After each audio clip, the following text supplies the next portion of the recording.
नमस्कार मित्रांनो, शेतकऱ्याला अपेक्षा होत्या की कालच्या अर्थसंकल्पामध्ये निवडणुकीच्या आधी सरकारने जे सरसकट कर्जमाफीचे आश्वासन दिले आहे ते सरकार पूर्ण करेल, परंतु काल शेतकऱ्यांच्या निराशा झालेल्या आहेत। सरकारकडून अर्थसंकल्प सादर झाला त्यानंतर अर्थमंत्री अजितदादा बाहेर माध्यमांशी बोलण्यासाठी आले तेव्हा पत्रकार परिषदेमध्ये अनेक वेळा पत्रकारांनी कर्जमाफीचा प्रश्न विचारला, त्यावर अजितदादा काय म्हणाले आपण स्वतःच पहा। एक मिनिट, आम्ही 0% व्याजाने पीक कर्ज देतो शेतकऱ्यांना। पंजाबराव कृषी विद्यापीठाच्या मार्फत पंजाबराव व्याज सवलत योजनेच्या मार्फत आम्ही शेतकऱ्यांना त्या ठिकाणी मदत करतोय।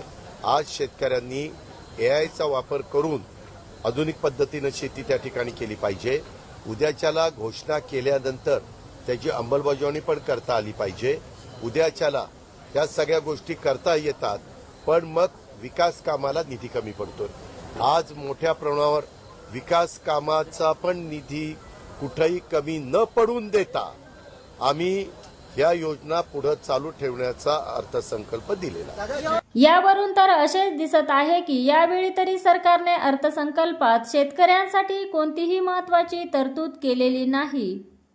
यावरून आता तरी सरसकट कर्जमाफी होण्याची कोणतीही शक्यता वाटत नाही। नवीन काही अपडेट आली तर नक्कीच आपल्याला कळवण्यात येईल। अशाच नवनवीन योजनांची माहिती मिळवण्यासाठी चर्चा विकासाची या चॅनलला सबस्क्राइब करा आणि व्हिडिओला लाईक व शेअर करायला विसरू नका। धन्यवाद।